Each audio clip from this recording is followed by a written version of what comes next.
Mhm. You know, Massachusetts. Could you give me every oath of Massachusetts? Yeah. hmm the religion of the early settlers in Massachusetts area churches that were known later as the Congregational. Yeah. These churches and the colonial government were tied closely together.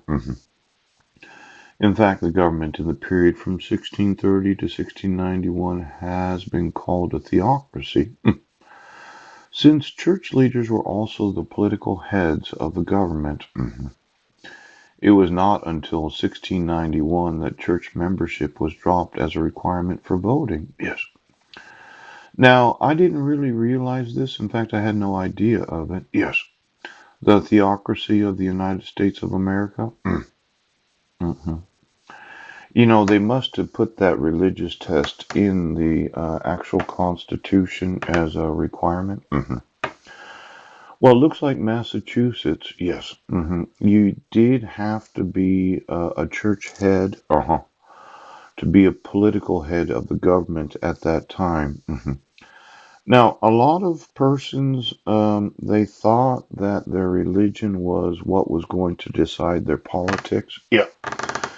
And then we, as the citizens, were going to agree to their spiritual beliefs as being the condition of their political appointment or election. Yeah. Now, there's kind of this merging of faith and politics that is somewhat concerning to me. Yeah.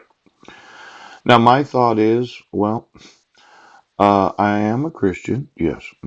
And I wasn't just baptized as a Lutheran. I did graduate from a Northwest University. Yeah. And I was a licensed missionary. I did missions to Albania. I did adopt some students. I didn't adopt them. I was a host father to them. Yeah. That were refugees during the Kosovo conflict. Yes. And I did preach in prisons and jails, Clallam Bay Correctional Facility. Yeah. But it seemed that the sheriffs and the police departments really didn't acknowledge the separating of belief and politics. Now, let's say I disagreed with you. Ouch. And you decided that you had to enforce a court order that is immoral and has been used to terminate my parenting rights without any due process. Now, I'm not just talking about the due process necessary to issue a dissolution of marriage, right? Or the due process necessary to issue protection orders. I'm talking about the due process necessary to terminate the custody rights of an American citizen. See, when you issue that 10-year protection order, yes, and the dissolution of marriage where I didn't get a copy of it, I couldn't appeal it, yes, you effectively terminated my parenting rights. Now, this Mormon way of the melding of politics and religion, yeah. Mike Van Proyn's guilty of numerous crimes, and I'm wanting to speak to his wife, yeah. And I'd like her to live with me. And I'd like to know her thoughts on the sexy way, yeah. A lot of people that got married into the family that didn't know about the family, ex-husbands and wives, yes. Why are they getting divorced? Well, it turns out that each one of them got involved in the top secret way of having a look-alike. Yeah. Where you told them, well, you just have to have this look-alike, this twin, this clone. Yeah. What happened was the human ended up having sex with the dog. Yes. And then their spouse had sex with the dog. Yes. So that the half-breeds became prolific throughout the United States. Now, I'm pretty sure that Marilyn did not agree to have a Merrill Lee. And when I found out about Georgia, yes, my wife never told me she had a twin. Oh. And then she never really talked about Georgia and her father that had died. Yes. But I thought for sure that when you bribed judges to issue court orders and you called it a show, yeah. It is immoral from the spiritual standpoint. Yes. And it does violate the oath of office of those elected to office. Now, I want you to understand how I combine my spirituality with my political beliefs. Yes, I really think that you should go to prison and I should have all of your personal assets. Phew. And then I should ask women that volunteer, are there any of these very attractive ultra holiness women that you would find attractive? Yes, that you would be willing to have some sort of sexual relationship with. A new way to greet each other. Where I would feel comfortable making a baby with them because when you want to have 10,000 babies, and it requires approximately 5,000 volunteers. Yes. Well, that looks like I'm going to need somewhere between, probably 50,000 employees in the office 10 years from now. Yeah.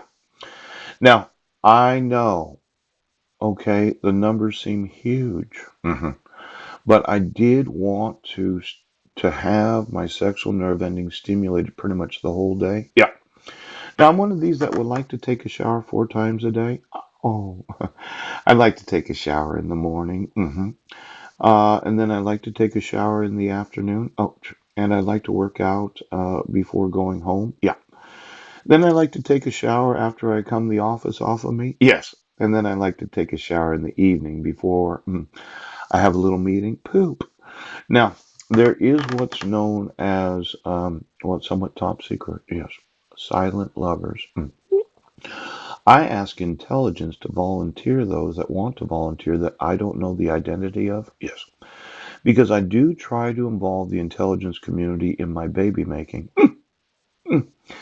And we don't talk during the sexual intercourse that happens between 2:30 and 3 a.m. Yes. It's a very silent experience where I don't know the identity of the woman that I actually making a baby with. Yes. I don't get to know her identity until 6 months after conception. Now, a lot of women that do know that they're not interviewed, yes, I have no idea about their identity. This is this surprise aspect of making babies. Yes, they're attractive. I can hardly see the outline of their bodies at that time of night. A lot of couples, they like having sex with the lights off. Yes. And I thought being silent lovers, we really don't talk together. We just have this sexual relationship that's very, very meaningful, without a lot of talk, yes, without really seeing each other. That happens in the middle of the night, yes, so nobody hears. And of course, there's two other women there that have to be honest. Yes, one of them's gestating that I happen to know the identity of him. The other one's lactating that's already given birth to a baby. Now, for those American citizens, rest of world, why don't you turn the lights off? Why not speak to each other? Yes, just let your body do all the talking. Because I think it's a very erotic sexual experience. So sexy. To not know the identity of a woman I'm making a baby with in the middle of the night. Only takes about a half an hour. Do you think you can wake up?